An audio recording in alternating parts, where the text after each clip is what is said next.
While going through the lecture, we will discuss about types of cardiomyopathies and what is the cardiomyopathy, causes of cardiomyopathies, morphology of like in on a histopathological slide, how it looks like, and what is the background pathogenesis, clinical manifestation, and the relatively important aspect, which is the myocarditis. Definition: as far as the definition is concerned, it is the primary disorder of cardiac muscle that causes abnormal myocardial performance, and due to this abnormal cardiac muscle, which is leading to the abnormal performance, and it is not result of the diseases or dysfunction of other cardiac structure. It is primarily a disorder of muscle, cardiac muscle, and which is causing abnormal function. In this cardiomyopathies, the heart tissue or the heart structure becomes abnormally enlarged, thickened, and sometimes stiff. And the base, as you all know, the primary function of the heart is to receive blood from the atria and to pump out blood to the tissue, from right atrium to the pulmonary vasculature, and from left atrium to the body. In these cardiomyopathies, due to enlarged heart, due to thickened heart, cardiac muscle, and due to stiffened structure, it is unable to pump blood or receive blood. So pumping capability and the reception of blood is impaired, and it is generally progressive and end result and the natural history of disease and as a heart failure. It is classified as the WHO classification include sometimes it's a primary unknown cause, and sometimes it's a secondary to some other diseases, and it is classified as dilated cardiomyopathy. The heart is dilated, flabby.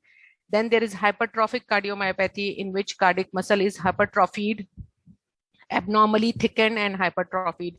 And then there is a restrictive cardiomyopathy, in which there is fibrotic tissue infiltrating the cardiac muscle, and it restricts its contraction and expansion. So in dilated cardiomyopathy, the cardiac muscle cardiac tissue is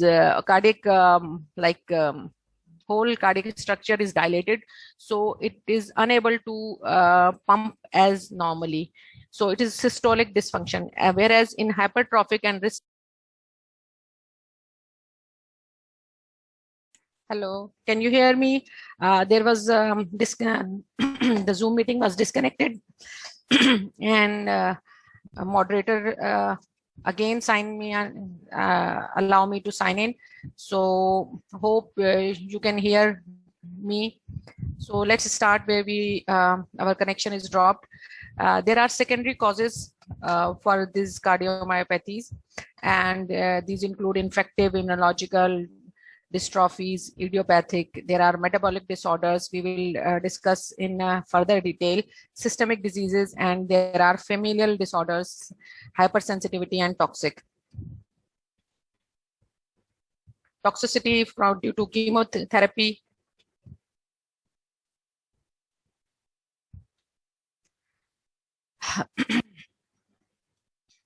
Primary cardiomyopathy is predominantly confined to cardiac muscle, while secondary, it is secondary to some other component of systemic and multi-organ failure. Whereas functional or clinical and pathological classification is dilated, which is also called congestive cardiomyopathy, in which ventriculars are enlarged, and it will lead to systolic dysfunction. As I told you, ventricles receive blood and then pump out blood to the systemic and pulmonary circulation. So when it is dilated, flabby, and it is systolic, it will lead to a systolic dysfunction, and cardiac muscle is unable to pump normally. Then there is hypertrophic cardiomyopathy, in which the cardiac muscle is inappropriately hypertrophied and muscle mass is increased, and that will lead to a relatively smaller cardiac ventricular volume, which is because of hypertrophies of the muscle.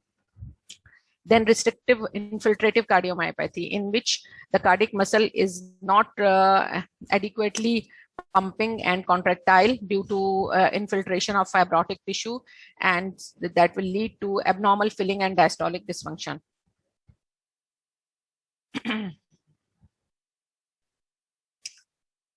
Idiopathic dilated cardiomyopathy, and we will individually discuss different classes of cardiomyopathies.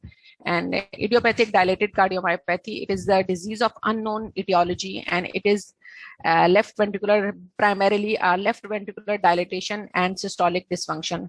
In this case, the heart size is increased and weight is also increased, but as compared to the weight, the ventricular dilatation is more pronounced, and while the wall thickness is normal. As the cardiac ventricular size is ventricular is dilated and flabby, so it will not pump out blood as normal. As you can see, this is the normal heart structure: right atrium, left ventricular, left and right ventricle. In this case, the thickness is almost same, but it is dilated. So you can say that when it is dilated, it will not pump blood to the systemic circulation adequately. In restrictive, the cardiac this muscle is infiltrated by other tissue, some storage disorder or fibrotic tissue, so it will not receive blood as normally, and it is stiffened, so it will not pump out blood in systolic phase of the cardiac cycle. In hypertrophic, as you can see, the cardiac muscle of the ventricle are thickened, and that is leading to a relatively smaller cavity to receive blood. It is 3 to 10 cases per 100,000, and every 20,000 cases, new cases per year diagnosed in USA as per USA figures. And it is the disease, death is due to progressive heart failure. It is as the disease progresses that chances of cardiac failure or death is increased. As you can see, in first year it is 25% chances, and at the end of 5 years of the disease, it is 40 to 80%. Stabilization observed in 20 to 50% of the patient. Complete recovery is rare. It's cardiomyopathy in this case, highest incidence in middle age. It is the disease of middle age. Black are more commonly involved as compared to white. It is as compared to the female. Males are 3 times more prone to get this disease, and symptoms are gradual onset, and sometimes there is acute presentation of heart failure, and it is also misdiagnosed as viral upper respiratory tract infection. Cardiomyopathy and its function of the myocardial residual function of myocardial dysfunction. So in case of dilated cardiomyopathy, left ventricular ejection fraction is less than 40%. Left ventricular ejection fraction is sort of showing the functional capacity of heart. So in dilated, it is less than 40%. Usually it is the impairment of the contractility. And I told you in previous slides, it is the systolic dysfunction. As the heart is dilated, flabby, and its contractile function is impaired. So in case of systolic phase, it will not pump out adequate blood to the systemic circulation. Usually genetic causes are usually genetic, hereditary, but in secondary causes, it includes alcohol, myocarditis, heme chromatosis, iron overload. Heme chromatosis is the iron overload, and chronic anemia. Doxorubicin is a chemotherapy that is causing that might cause dilated cardiomyopathy in patients who are receiving chemotherapy for acute leukemia and other malignant disorders, sarcoidosis, and it could be idiopathic. There are other disorders which might mimic like a dilated cardiomyopathy, but it is like ischemic heart disease, valvular heart disease, hypertensive heart disease, and congenital heart diseases. In their late phases, they might they might clinically appear as dilated cardiomyopathy. Hypertrophic cardiomyopathy, there is a left ventricular ejection fraction is 50 to 80%, and in this case, impairment of compliance of diastolic function. As I have shown you the slide in which there is a picture showing the hypertrophy of cardiac tissue, and you can see there is the whole cavity is occupied by the hypertrophied cardiac muscle. So there is very less space in the ventricles to receive blood. So it is the diastolic dysfunction. There is no more space or very little space to receive blood and to pump out blood. It is in causes, there is a genetic causes, Friedreich ataxia, storage disorder, and infants of diabetic mother may also get hypertrophic cardiomyopathy. And there are hypertensive heart disease and aortic stenosis may also mimic like a hypertrophic cardiomyopathy.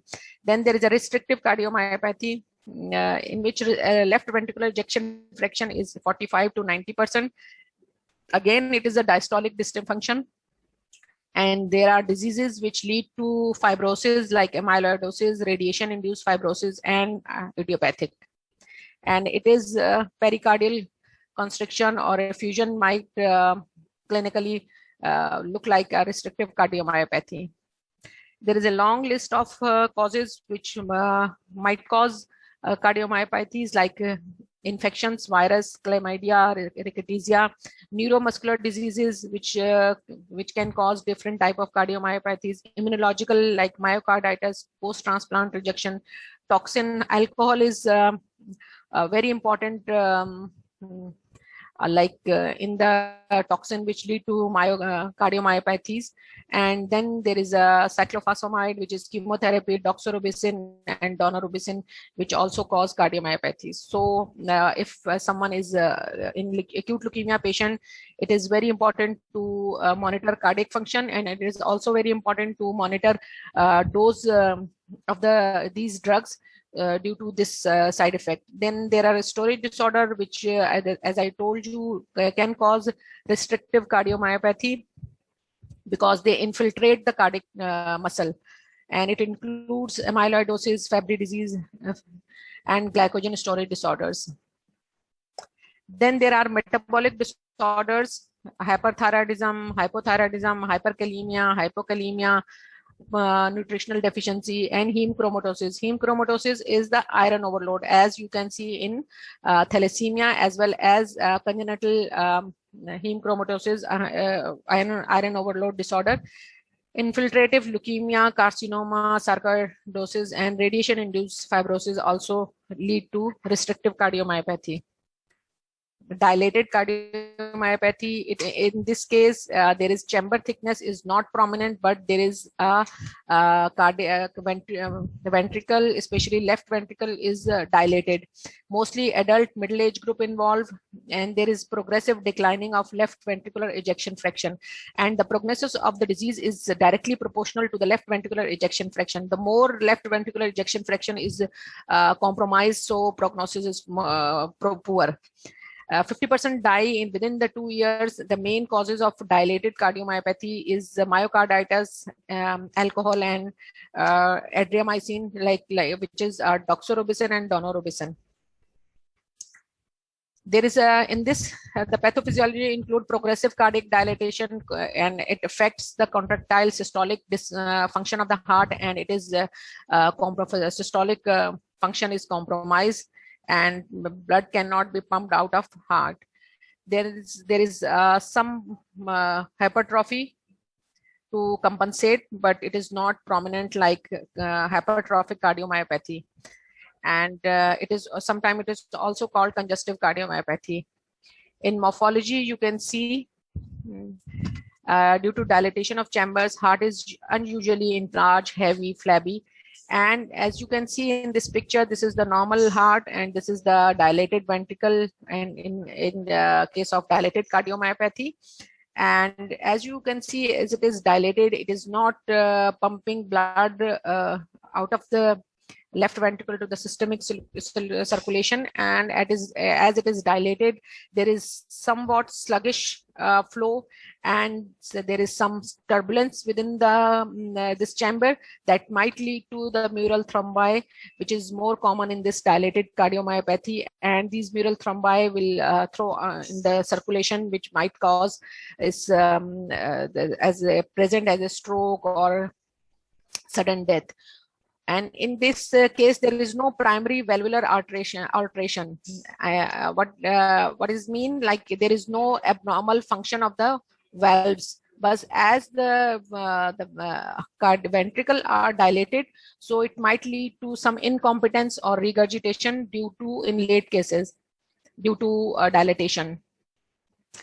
The same, it is the picture of the heart, and it is showing there's a dilated left ventricle, and it is like showing the arrow is from pointing out the mural thrombi in the left ventricle. And there is some interstitial fibrosis, and this is the cross section of the histological slide showing the cross section of cardiac muscle. Usually it is familial, and sometimes it is acquired due to myocardial insults like viral infections and due to inflammatory disorder involving the cardiac tissue causing myocarditis. And there are toxicities like adverse effect of chemotherapeutic agents, chronic alcohol use, and which is present in 10 to 20% of the cases. Sometimes it is during postpartum, and which is causing the myocarditis. It is the myocarditis is a progression from myocarditis to dilated cardiomyopathy. Sometimes it's a viral infection and Coxsackie B virus and other enteroviruses that detected in myocardium, and in some least cases it is just idiopathic myocarditis, which is leading to dilated cardiomyopathy. Now coming to the hypertrophic cardiomyopathy, it is also called idiopathic hypertrophic subaortic stenosis, and it is due to genetic defects that is involving the beta myosin heavy chain. As you know from your physiology, knowledge from the physiology, that the cardiac tissue is composed of actin and myosin muscle tissue, and there are troponin T, alpha tropomyosin, and these all structure composed cardiac muscle. In this case, there is a genetic disorder that might involve beta myosin heavy chain, troponin T, alpha tropomyosin, or myosin binding protein C. In that genetic disorder lead to massive hypertrophy. It could be asymmetric or it could be symmetric. In asymmetric, it only involves the septum, interventricular septum, and there is a disarray of myocytes and interstitial fibrosis as well. And clinically, it will lead to the decreased ventricular volume chamber, decreased diastolic filling, and decreased diastolic function. And myocardial hypertrophy lead to poor compliant left ventricular myocardium, and there is poor filling of myocardium during diastole. And in 1/3 of the cases, intermittent ventricular outflow obstruction, and when there is asymmetrical hypertrophy. So it could cause abnormal thickening of the ventricular septum that might lead to outflow obstruction. There will be a picture that might show in later slides.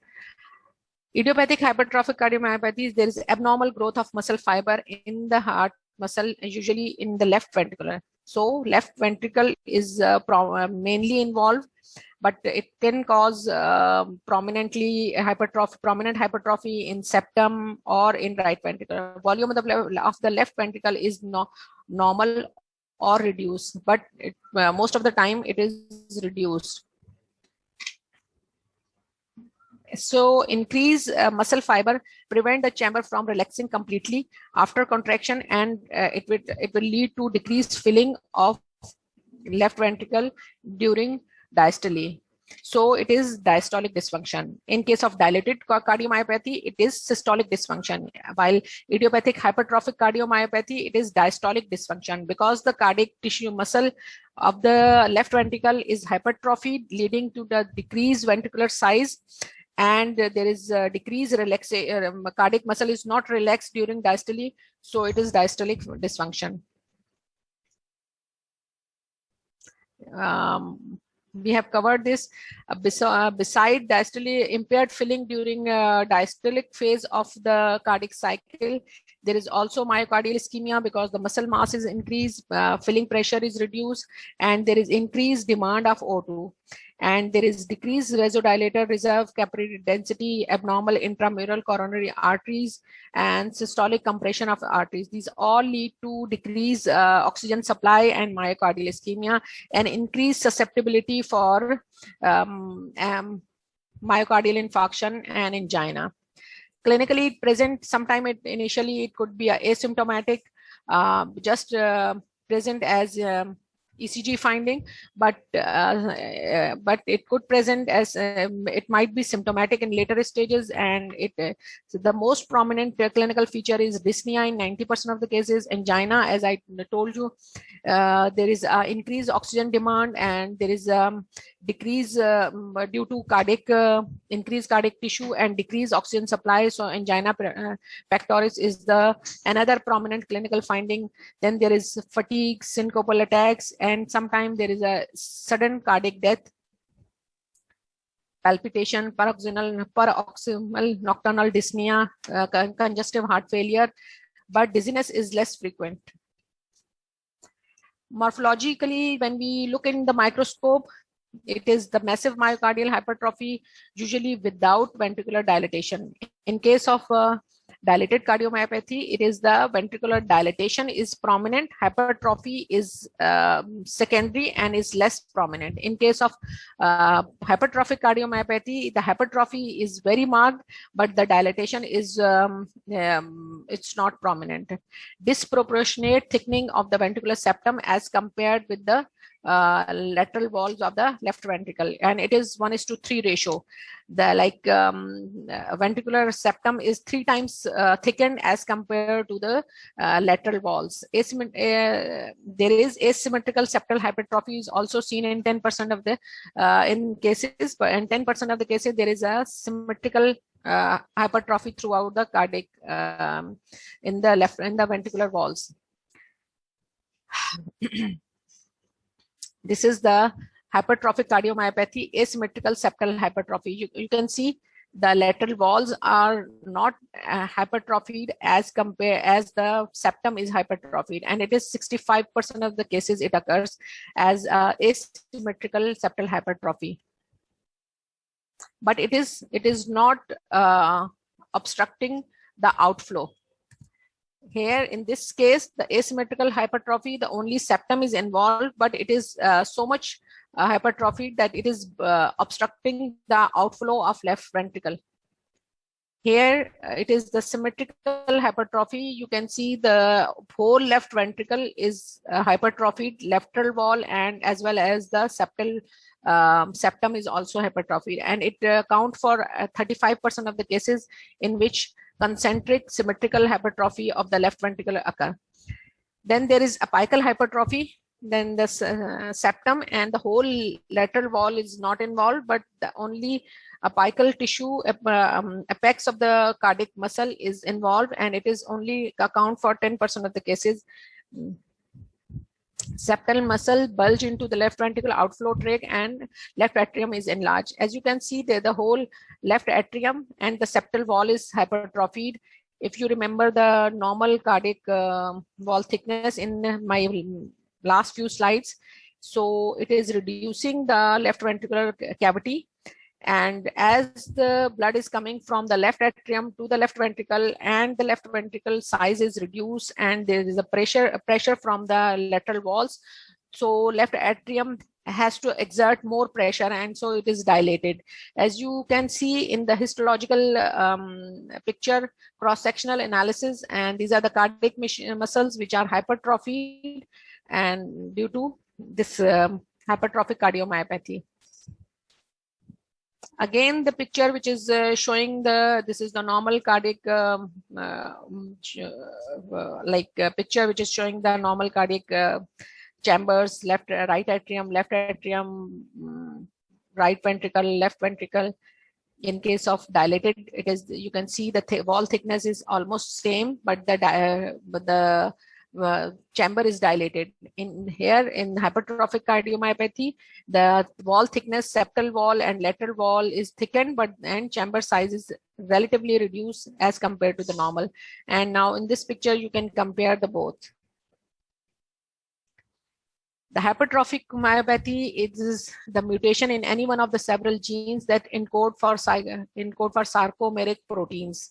As I told you in initial slides, that it is due to the genetic disorder in mutation which is leading to the cardiac muscle protein. Autosomal dominant with variable penetrance. It is an autosomal dominant disorder, and there are cases which are sporadic. The pathogenesis of hypertrophic cardiomyopathy varies widely, correlates strongly with specific mutations. Now coming to the restrictive cardiomyopathy, it could be idiopathic or it could be secondary, as I told you in initial slides. And it is also the disorder where the ventricular compliance to receive blood is restricted due to due to the cardiac muscle is no more capable to adequately relax and receive blood. And it chiefly affects the diastolic phase of the cardiac cycle, normal chamber size and wall thickness, but there is infiltration of the fibrotic tissue, which lead to restrictive filling or restrictive relaxation of the cardiac muscle. There are diseases which affect the subendocardial area: endomyocardial fibrosis, endomyocarditis due to eosinophilic leukemia, which is causing the fibrosis, and endocardial fibroelastosis, and it occurs in infants. The hallmark of this restrictive cardiomyopathy is the abnormal diastolic dysfunction, because heart could not relax due to restrictive due to fibrosis, rigid ventricular wall with impaired ventricular filling. Functional resemblance is to constrictive pericarditis, and it is important to differentiate between constrictive pericarditis and restrictive cardiomyopathy, because constrictive pericarditis can be operable, but restrictive cardiomyopathy is not operable. Clinical manifestation: symptoms of right and left heart failure is prominent. It is in echo, abnormal mitral inflow pattern, prominent E wave, and reduced deceleration time, increased pressure in left atrium. Other cardiomyopathies which are ischemic: there is reduced lack of blood flow to the heart, as a result of coronary artery disease. Valvular cardiomyopathy, like the cardiomyopathy due to heart valve disease, and there is hypertensive cardiomyopathy due to high blood pressure. Chronically, patient have high hypertensive, so it might lead to hypertrophic or dilated cardiomyopathy. Myocarditis is another important disease of cardiac muscle, and it is the inflammation of myocardium, and it is mainly caused by viral infections like Coxsackie A and B virus, cytomegalovirus, HIV. There is trypanosoma. 80% of the cases, trypanosoma cruzi is the cause. Then trichinosis, toxoplasmosis, Lyme disease, diphtheria. In some of the cases, it is autoimmune phenomena which is leading to the inflammation of the myocardium, like post-viral rheumatic heart disease, SLE, drug-induced hypersensitivity. You can see there is in myocarditis, there's the myocardium, and there is increased number of lymphocyte is infiltrating the myocardial tissue. These are the histological section under the microscope. Viral myocarditis, again, the lymphocytic infiltrate is prominent. There are other myocarditis like related to drugs, chemotherapeutic agents like adriamycin, cyclophosphamide, catecholamines, and then there is amyloid, systemic and primary cardiac involvement, and it can be diagnosed with the Congo red stain in histology like sections when you apply Congo red stain, and it will